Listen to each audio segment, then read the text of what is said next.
Assalamualaikum warahmatullahi wabarakatuh. Perkenalkan kami dari kelompok 9 ingin mempresentasikan hasil dari pengerjaan tugas besar pengganti ujian akhir semester mata kuliah PMA. Sebelumnya perkenalkan saya Bianca Kinan dengan NIM 11022000552. Saya Rayhan Putrodiandi dengan NIM 11022022381. Saya Atal Putra Fajar dengan NIM 11022022556. Saya Akmal Hairi dengan NIM 11022204623. Damai Sarangga dengan NIM 1020460. Selanjutnya akan dijelaskan oleh rekan saya. Jadi untuk penjelasan harus dibacaan gitu. Jadi yang soal nomor 1 support vector machine atau SVM dengan soal generate data dari dengan blocks atau Mac clarification dan random state berupa jumlah NIM terakhir setiap anggota. Jadi ketentuan per kelompok yang satu X, Y, Mac blocks, N sampel 400, center 3, cluster STD 0,60, random state sama dengan 0. Dari data dengan 15 data kita misal Anda memperoleh data pengukuran hubungan tegangan V X1 dan arus atau I X2 dari output dua jenis sensor yang berbeda, sensor A dan sensor B, setelah dihubungkan dengan sebuah sistem minimum untuk mengklarifikasi dua atau tiga kondisi sesuai label. Nah, buatlah plotting scatter dari hasil pengukuran 300 unit sensor untuk tipe output sensor A dan sensor B. Generate datasetnya from sklearn dataset import Mac blobs, from sklearn dataset import Mac moons, from sklearn dataset import Mac clarification, import nanti SNP XY Mac blobs and sample 400 center sama dengan 3, clusternya 0,60, random state-nya sama dengan 0. Kemudian X sama dengan X, melakukan flip X for better plotting. RNG sama dengan NP random state 20 X NP dot X RNG run N 2. Visualisasikan data dan beri perbedaan warna setiap contohnya. Jadi contoh untuk 3 kelas import matplotlib pyplot as plt, visualisasinya plt dot figure fixed size sama dengan 10,5, plt plot x sama dengan 0, y mendekati 0, x1 y mendekati 0 bs, plt plot x 0 y mendekati 1, x mendekati 1, yo. PLT plots X mendekat X sama dengan 0, Y mendekati 2 sama dengan 2, X sama dengan 2, K plus PLT Legends kelas 0, kelas 1, kelas 2, PLT X label, feature X 1, sensor 1, font size 4 sama dengan 14, PLT Y label, fitur X2, sensor 2, front size-nya 14. Jadi ditemukan pada gambarnya seperti ini. Oke, akan saya lanjutkan untuk membuat model SVM linear dengan mengeset type parameter khusus kernel linear. Yang pertama itu adalah lakukan berulang kali proses training dengan menggunakan hyperparameter SVM linear dengan ukuran kinerja sesuai. Ini masukkan dulu import si library-nya, kemudian split data menjadi training dan testing set, kemudian masukkan parameter yang akan diuji, di mana parameter grid itu C 0,1, 1, 10, 100. Kemudian inisialisasi model SVM dengan kernel linear. SVM model sama dengan SVM kernel linear. Kemudian gunakan grid search CV untuk mencari hyperparameter terbaik di bawah. Kemudian parameter terbaik dan skor terbaik itu dicetak dengan print 1, 2 yang base parameter dan cross validation. Kemudian prediksi data test JPRED sama dengan grid search predict. Kemudian hitung akurasi pada data test, di mana akurasi sama dengan akurasi Scorely, Y-test, Y-pred, kemudian print akurasinya, kemudian visualisasi decision boundary. Nah, di bawah ini adalah penjelasan dari visualisasinya, di mana ada plottingan-plottingan di bawahnya. Nah, untuk hasilnya itu base parameter adalah C sama dengan 1, base cross validation-nya itu akurasi 1, dan akurasi on test set-nya 1. Nah, ini untuk hasil yang didapatkan decision boundary-nya. Mungkin dilanjut.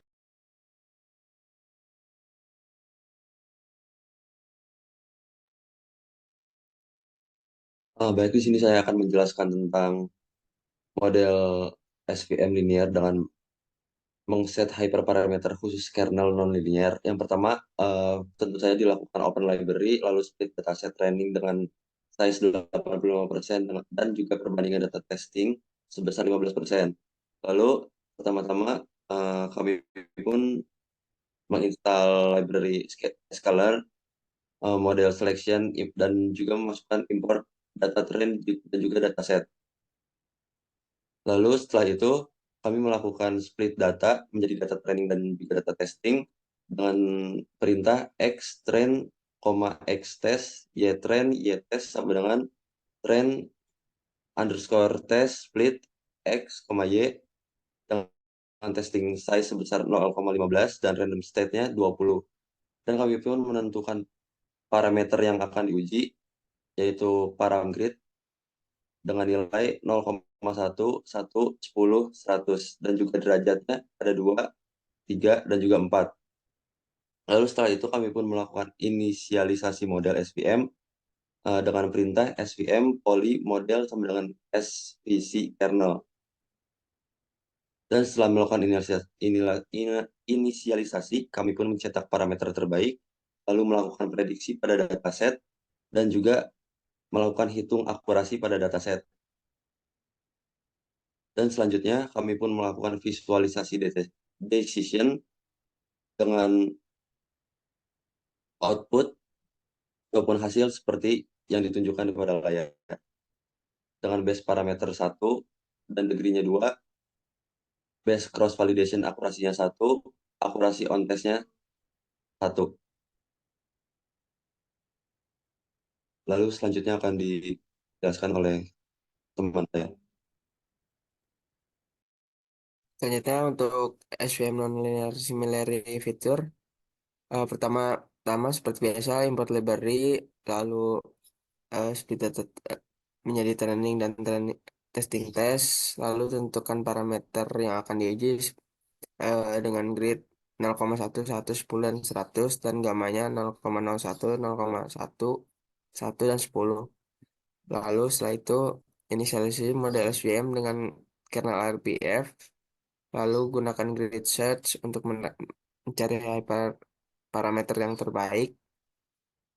Setelah itu di print, lalu prediksi pada data test YPRED RBF dan sama dengan grid search RBF dengan dihitung akurasi data testnya.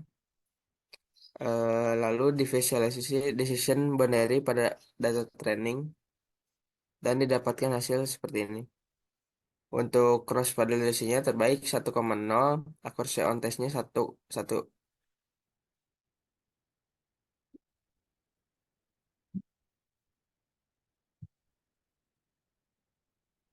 Untuk dari 3 percobaan di atas yang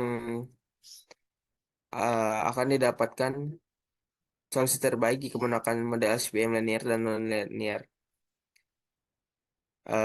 Dan didapatkan eh, dari beberapa percobaan yang dilakukan, akurasi terbaik adalah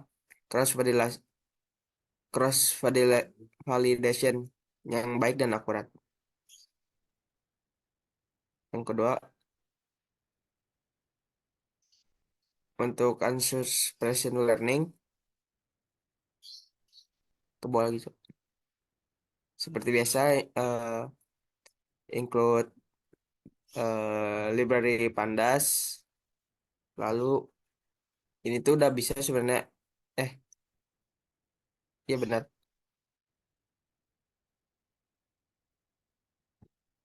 Selanjutnya mungkin dari nomor 1 yang load dataset itu mengloading dataset yang akan digunakan dengan menggunakan clustering data 2 yang sesuai dengan ketentuan yang telah digunakan. Lalu data tersebut di data train lalu dibaca dan selanjutnya diplotting dengan scatter X1 dan X2 dengan menggunakan library pandas, numpy, dan matplotlib pyplot dengan menggunakan sklan cluster, mixture, preprocessing, matrix import, lalu dataset tersebut di load, lalu mengambil fitur yang akan digunakan, lalu data tersebut akan di-standardize dengan perintah sebagai berikut, lalu mencari jumlah cluster untuk Kamins menggunakan metode elbow dengan menggunakan n clusters, Kamins, dan inertia values, nilai dari inersia itu sendiri, terus memplot elbow graph untuk Kamins, lalu memplot figur, memplot title, memplot X label dan Y label, lalu ditunjukkan. Lalu memilih jumlah cluster berdasarkan elbow metode menggunakan K-means clusters dengan nilai 3 karena dianggap nilai yang optimal. Lalu mencari jumlah cluster untuk Gaussian mixture menggunakan metode silhouette dengan menggunakan n clusters, GMM fit, dan labels. Lalu menggunakan metode silhouette scores yaitu silhouette score, X-scale, dan label. Lalu memplotting silhouette scores untuk Gaussian mixture lalu selanjutnya memilih jumlah cluster berdasarkan silhouette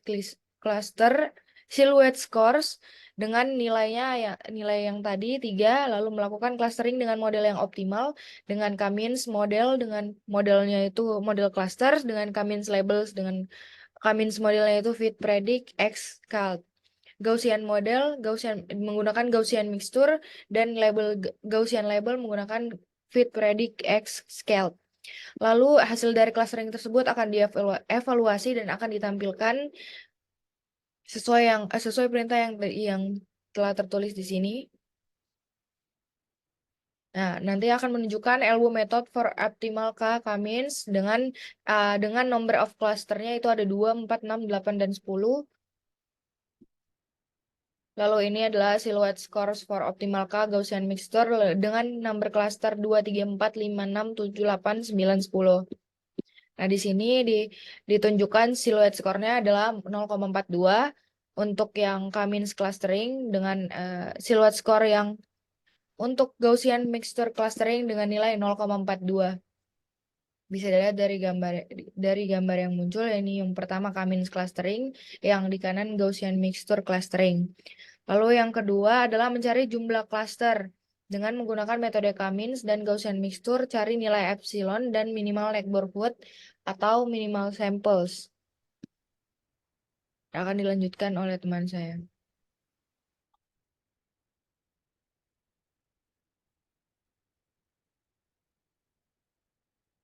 Baik, di sini saya akan melanjutkan soal yang mengganti dengan nilai epsilon. Itu pertama-tama kami melakukan import library pandas dan juga numpy. Kami pun tidak lupa mengimport library sklearn, lalu melakukan load dataset yang sudah ditentukan. Lalu kami pun mengambil fitur yang akan digunakan dari data train, lalu melakukan standar size data dengan perintah scalearn sama dengan standar scalearn. Lalu melakukan fungsi untuk mencari jumlah cluster terbaik menggunakan metode elbow dan dengan perintah def find optimal cluster means scale method sama dengan inersia.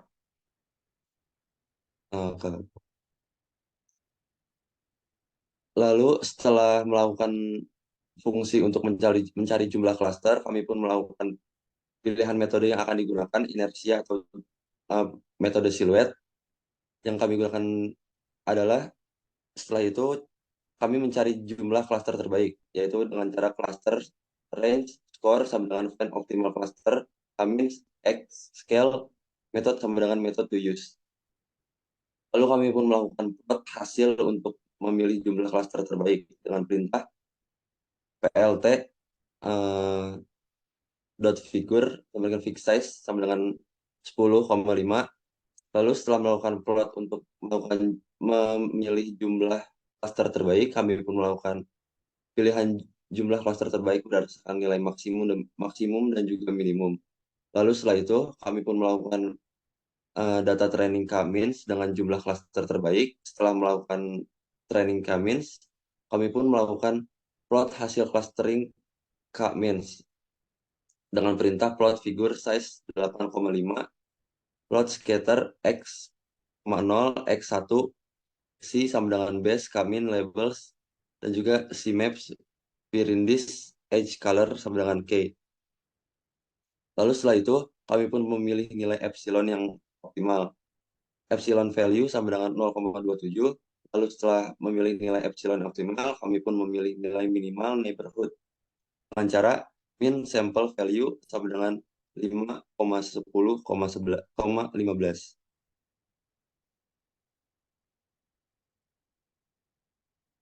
Setelah melakukan itu, kami pun melatih model depth scan. Lalu setelah melatih model DBS scan, kami melakukan plot hasil clustering DBS scan. Setelah melakukan plot clustering tersebut, kami pun melakukan plot grafik ke nearest neighbors distance untuk memilih nilai epsilon yang terbaik. Lalu setelah itu ke bawah. Setelah melakukan itu muncul hasil output yang sudah ditentukan, yaitu optimal number cluster, that means dengan number cluster seperti yang tertera, dan metode yang digunakan pun metode terbaik, yaitu metode silhouette score.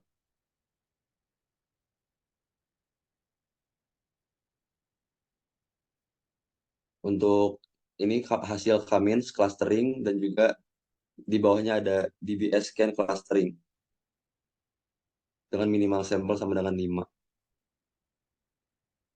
10, dan juga 15.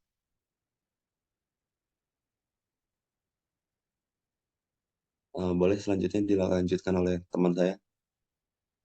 Nah, selanjutnya untuk training data dengan jumlah cluster dan nilai epsilon dan minimal neighbor yang telah ditentukan, pertama-tama import library Pandas, NumPy, dan Matplotlib, lalu dimasukkan datasetnya dengan dataset yang sesuai, dan ambil fitur yang digunakan dengan Xdata Trend, lalu datanya distandarisasi, eh, jumlah cluster yang digunakan disyarat cluster itu 3, lalu dilakukan training K-means dengan jumlah cluster yang diinginkan, K-means model sama dengan K-means, lalu K-means label, K-means model.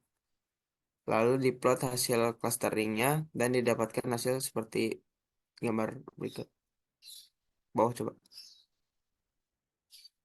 Bawah. Nomor 4. Boleh dilanjutkan. Nomor 4 ini udah ini.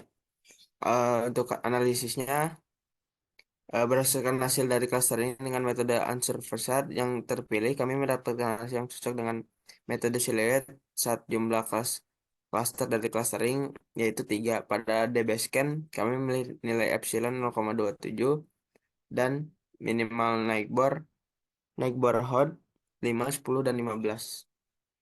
Nomor 3, boleh dilanjutkan.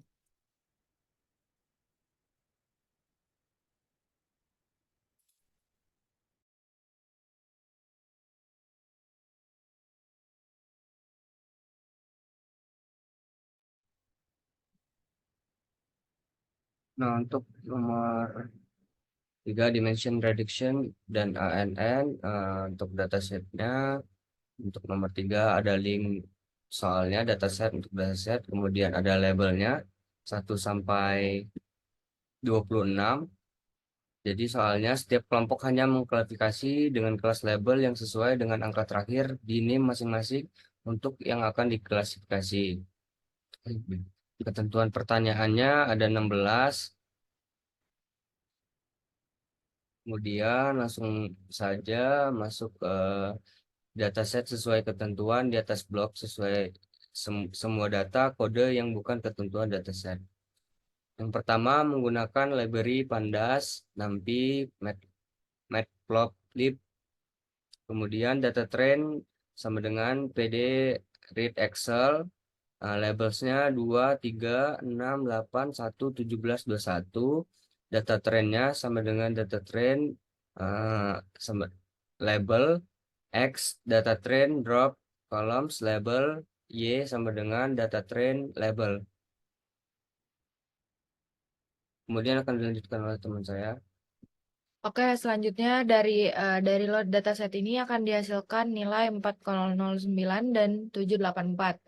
Lalu fitur dataset yang dimiliki di atas yaitu sebanyak 4,009,784. Lalu nomor 2 yaitu di training menggunakan model SVM dan ANN. Di sini menggunakan model SVM dan ANN untuk metode klasifikasi. Lalu di training data yang belum diredus lalu dibandingkan dengan hasil klasifikasinya menggunakan pengukuran performance atau pengukuran akurasi, recall, presisi, dan lain-lainnya. Di sini dapat dilihat menggunakan library Pandas, NumPy, dan Matplotlib dan menggunakan Scalene Model Selection, SVM, Matrix, Pre-Processing, dan Neural Network. Lalu yang paling pertama itu meload data terlebih dahulu. Di sini data tersebut dibaca dari apa yang telah dimasukkan, terus menggunakan label sesuai dengan ketentuan yang tadi telah ditentukan, 2, 3, 6, 8, 1, 17, dan 21. Lalu data tersebut di training dengan menggunakan label, lalu X sama dengan kolom label, lalu Y sama dengan label. Lalu data tersebut di-split menjadi training dan testing sets. Lalu menggunakan fitur scaling untuk SVM dan ANN sendiri menggunakan standard scaler dengan X train-nya itu fit transform X train, X training, lalu X test scalernya dengan transform X testing. Lalu selanjutnya yaitu klasifikasi SVM dengan menggunakan parameter grid search dan grid search fit dan menggunakan SVM yang terbaik. Selanjutnya yaitu klasifikasi ANN dengan menggunakan MLP classifier dengan maksimum nilainya yaitu 1000 dengan parameter gridnya dengan nilai 50, 100, 50, dan 50. Lalu menggunakan grid search dengan X training scale dan Y training. Lalu menggunakan metode yang terbaik dari klasifikasi ANN itu sendiri. Lalu memprediksikan dan mengevaluasi dengan menggunakan SVM predictions dan ANN predictions. Lalu measuring performance dengan menggunakan akurasi, presisi, recall, dan F1 score. Lalu data tersebut akan di-print nantinya dan nantinya akan menghasilkan SVM akurasi, ANN akurasi, SVM precision, ANN precision, SVM recall dan ANN recall, SVM F1 score dan ANN F1 score. Pada percobaan sebelumnya telah didapatkan nilai yang sesuai, tapi dikarenakan Jupyter yang kami gunakan ini IP kernelnya masih loading, saat ini tidak dapat dimunculkan, tetapi nanti ada di bagian analisisnya. Nomor 3, lakukan dimensional reduction dengan PCA sesuai dengan ketentuan pertanyaan masing-masing kelompok. Nah, yang paling pertama yang dilakukan adalah fitting dengan PCA dengan mengganti hyperparameter. Lalu yang pertama yaitu meloading data yang digunakan adalah data yang sama dengan yang tadi digunakan, dengan label 2, 3, 6, 8, 1, 17, dan 21, lalu data tersebut di training, dan data tersebut dihasilkan oleh X. Lalu standarisasi fitur yang digunakan dengan menggunakan standar scaler dengan X sama dengan scaled dan scalar fit transform. PCA dengan varian 70%, lalu menjumlah komponen fitur yang dipertahankan. Nah, selanjutnya yaitu jumlah fitur yang dipertahankan adalah 20. Yang terakhir adalah gunakan SVM dan ANN untuk metode klasifikasi. Yang pertama, seperti biasa, meloading data dengan menggunakan label yang telah ditentukan tadi, lalu data training dengan X dan Y di data training dengan label, lalu standarisasi fitur dengan scalar, lalu di PCA dengan varian 70%, lalu data tersebut di training dan di testing, lalu klasifikasi SVM, klasifikasi ANN, prediksi dan evaluasi, lalu menghitung dengan akurasi presisi recall dan F1, lalu ditampilkan seperti yang sama pada sebelumnya. Nomor yang 5, analisis. Perbandingan dengan kedua model dari dua dataset, nomor 2 dan 4, dengan pengukuran performance, yaitu akurasi, recall, presisi, dan F1 score. Berdasarkan perbandingan dari beberapa model tersebut, didapatkan hasil yang terbaik adalah metode SVM dengan nilai akurasi yang ditentukan pada dimensi fitur data yang belum diredus. Sedangkan pada fitur data yang sudah diredus, didapatkan hasil terbaik di metode SVM dengan akurasi seperti yang akan ditampilkan nantinya di atas. Sekian presentasi tugas besar